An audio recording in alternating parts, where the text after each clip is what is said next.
Hola, ¿qué tal? ¿Cómo están? Sean bienvenidos una vez más a este su noticiero Escuadrón 201.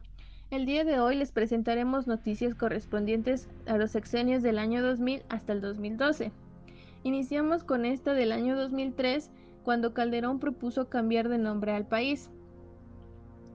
La intención de Felipe Calderón de cambiar el nombre del país de Estados Unidos mexicanos a México no es nueva. Desde 2003, cuando Calderón era diputado federal por el Partido Acción Nacional, presentó una iniciativa para reformar los artículos primero, segundo y tercero constitucionales a fin de que el país se llamara México. Calderón no ha sido el único promotor de cambiar el nombre al país. En los últimos 20 años en el Congreso de la Unión se han presentado 4 iniciativas más con el mismo propósito, de acuerdo con la información de la Gaceta Parlamentaria. Una de ellas en 1993, otra en 2007, otra en 2010. En su exposición de motivos presentada en la Plena Cámara de Diputados el 22 de enero del 2003, Calderón aludió al significado y simbolismo de la palabra México, y ya desde entonces consideraba que era tiempo de conferirle al país el nombre que esencialmente y desde su fundación le corresponde. Pasamos a otra noticia. La deuda que pasó de privada a pública. Cada mexicano debe al nacer 31,501 pesos en el gobierno de Fox. El endeudamiento externo implica una reducción de 11.669.20 millones de dólares, pero en el interno, sin en cambio, aumentó en 61 millones de dólares. Cada peso que bajaba del externo, el gobierno federal sube 5 pesos en la deuda interna. Este abultado endeudamiento se presentó cuando la economía mexicana obtuvo los ingresos petroleros excedentes más importantes de la historia.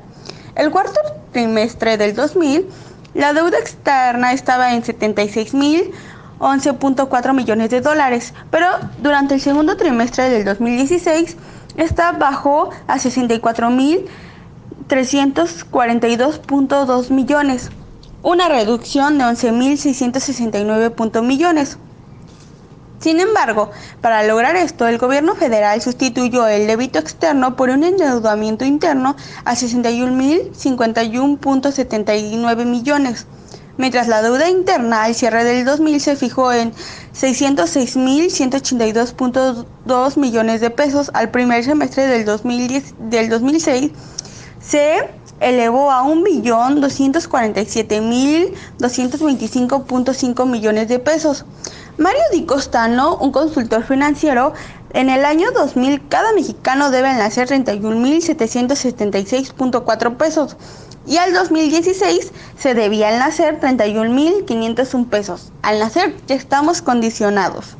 Así, en 2006, la deuda interna presupuestaria, la deuda directa es de 1.033.524.500 pesos y la deuda no presupuestaria a contingente, donde se incluye el rescate cartelero del IPAP, ascendió a 1.140.000 millones de pesos. En la deuda interna destacan pasivos del IPAP derivado del rescate bancario, que asciende a 692.918 millones de pesos, y al rescate cartelero. La Secretaría de Hacienda de Crédito Público realizó la emisión de bonos de tasa variable, similares a bonos de regularización monetaria. Los fondos que recabó el gobierno federal en pesos los usará para comprar dólares de reservas internacionales al Banco Central y a pagar la deuda externa. La deuda neta total del sector público en el sexenio de Fox se elevó a 2.318.200 millones de pesos. El 3.307.627 millones de pesos en junio del 2006. Buenas tardes. Yo les hablaré sobre el incendio en la guardería ABC. El día 5 de junio de 2009, aproximadamente a las 15 horas, se presentó un trágico incendio en la guardería ABC, ubicada en Hermosillo, Sonora. La estancia infantil estaba subrogada por el Instituto Mexicano de Seguro Social y se estima que de los 175 niños que se encontraban ahí, lamentablemente 49 menores de edad perdieron la vida. y otros tantos resultaron heridos, entre ellos 6 adultos. Todo señala que el fuego se inició en una bodega de automóviles perteneciente al gobierno del estado, y este se propagó a la guardería y progresó rápidamente. El inmueble no contaba con salidas de emergencia, ni extintores. En general, no contaba con lo necesario para la seguridad de los niños y personas en su interior. Los cuerpos de rescate tardaron entre 7 y 10 minutos en llegar al lugar de los hechos, por lo que peatones y algunos empleados de una gasolinera cercana comenzaron las labores de rescate. Los trabajadores utilizaron sus extintores para tratar de controlar el fuego y poder rescatar a más niños.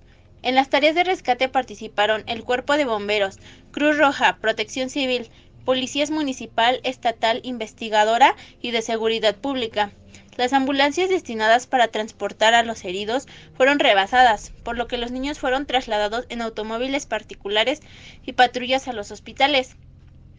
Algunos menores fueron trasladados a hospitales privados, públicos y a los más graves por vía aérea a hospitales de Estados Unidos y del Distrito Federal. Por la noche, el entonces presidente Felipe Calderón Hinojosa ordenó a Eduardo Medina Mora, titular de la Procuraduría General de la República, iniciar investigaciones de dicha tragedia. Un comunicado de Los Pinos indicó que Calderón y su esposa, Margarita Zavala, expresaron sus condolencias a los familiares de los infantes fallecidos y desearon la pronta recuperación de los hospitalizados. Esto es todo por mi parte, seguimos con más noticias.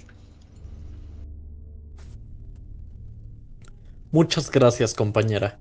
La noticia de la que les voy a hablar es sobre las irregularidades en las licitaciones en el periodo de Felipe Calderón. Uno de los casos más notables sobre este tema es el de la Estela de Luz. Este monumento, que estaba concebido como una conmemoración al bicentenario de la independencia y centenario de la revolución, tendría múltiples problemas en su desarrollo, ya que se inauguró 1 año y 4 meses después de la fecha prometida, y no solo eso. El presupuesto inicial, que era de 393 millones de pesos, terminó siendo de 1.146 millones de pesos al finalizar el proyecto, que solamente sería visto por su deficiente calidad como una prueba más del despilfarro de recursos públicos.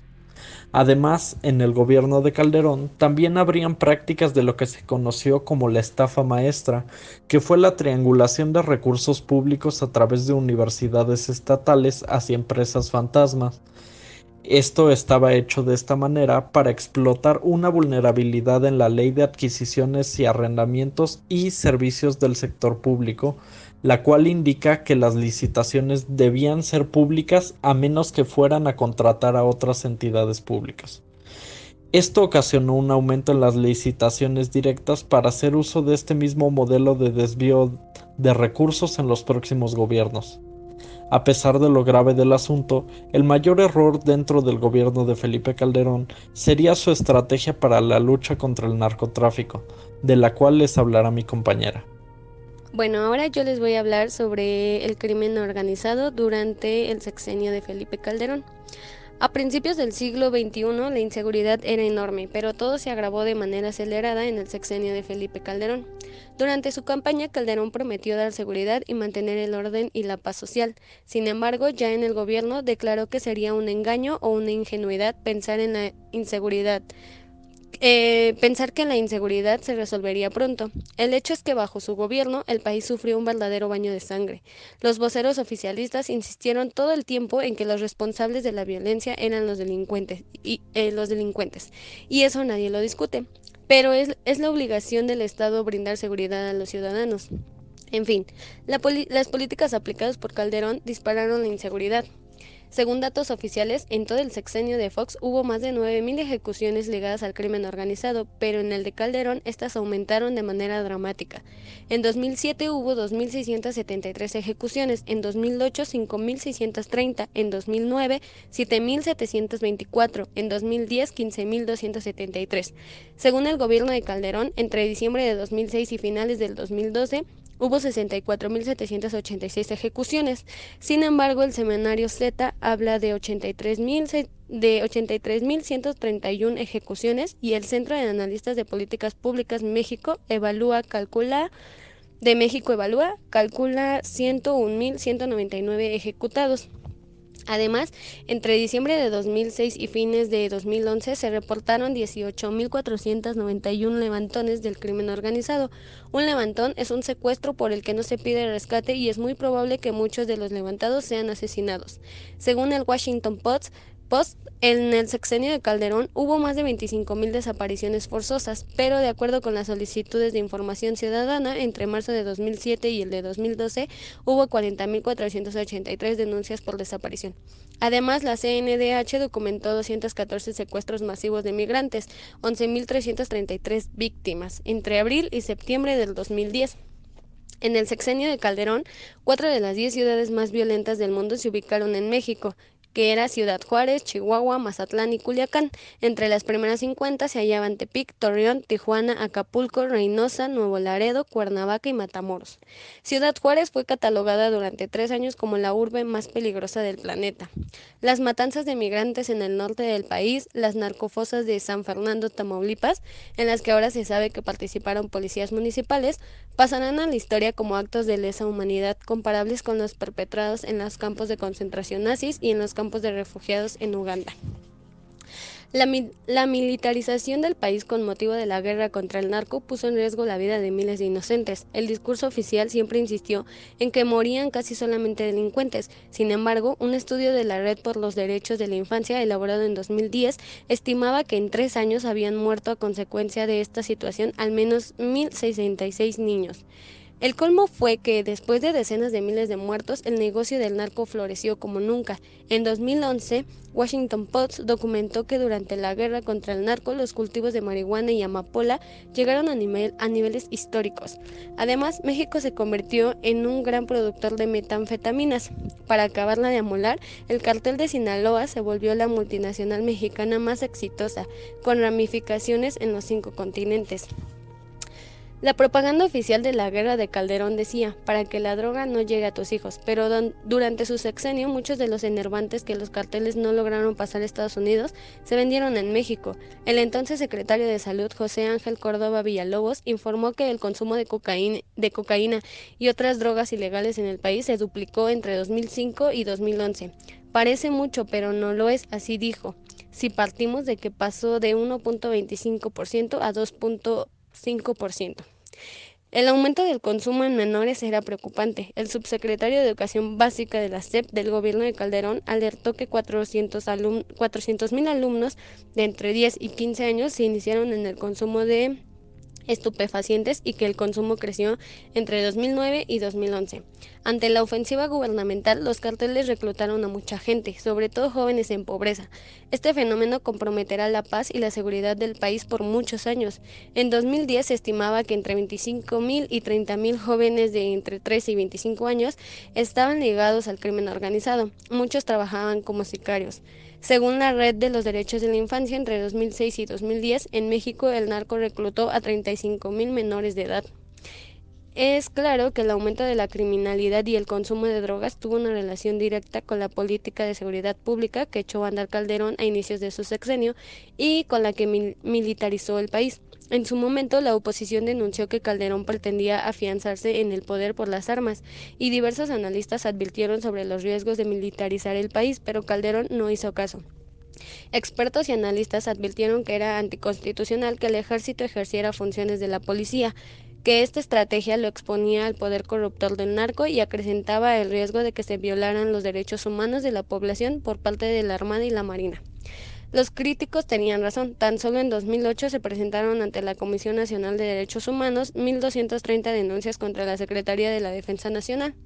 Calderón entendió pronto que su política de seguridad como tal era un fracaso. En abril de 2007 le confesó a Aznar que había cometido un error de cálculo sobre la profundidad y amplitud de la corrupción y el narcotráfico en México, que estaba más allá de toda comprensión. Sin embargo, insistió en su política. El 4 de marzo de 2011, en una conferencia en Washington, se presentó como el sabio y responsable salvador de un paciente malagradecido. El caso era grave, exigía un diagnóstico más serio que el de Calderón y había elementos para hacer una historia clínica bien documentada. Para 2010, esa guerra ya había desgarrado a miles de familias y levantado todo tipo de protestas. En enero de 2011 surgió un movimiento ciudadano que exigía no más sangre. El 31 de marzo, una comisión de la ONU pidió sacar al ejército de las calles. Hubo marchas multitudinarias para demandar que parara la guerra y el propio Calderón reconoció que había equivocado la estrategia, pero se negó a cambiarla. El costo político que tuvieron que pagar Calderón y su partido por esta negativa fue muy alto. Haciendo el comentario a la noticia de mi compañera, podemos decir que el crimen organizado era y sigue siendo hasta nuestros días un problema de la inseguridad pública en nuestro país. Incluso es de alto impacto y relevancia. Podemos decir que es la cruda realidad que vivimos día a día en México. Tal vez se vio intensificado un poco más durante el sexenio de Calderón por la variedad de notas rojas que podíamos encontrar frecuentemente. Y podemos decir también que es sorprendente cómo el crimen organizado puede llegar a presentarse en altos niveles de estructuración y tal complejidad para llevar a cabo estas operaciones delictivas. E igual podemos resaltar el vínculo o la relación que suele existir entre en estos tipos de criminales con algún grupo de poder y los beneficios que se llevan a cabo. Como lo comenta mi compañera, el sexenio de Calderón es uno de los más recordados gracias al gran número de violencia e inseguridad presentada. Este fue uno de los principales problemas que caracterizó a dicho gobierno. Sin duda alguna, el número de ejecuciones y desapariciones cada vez iba más a la alza, pero lo más lamentable es que entre ellos también se encontraban niños.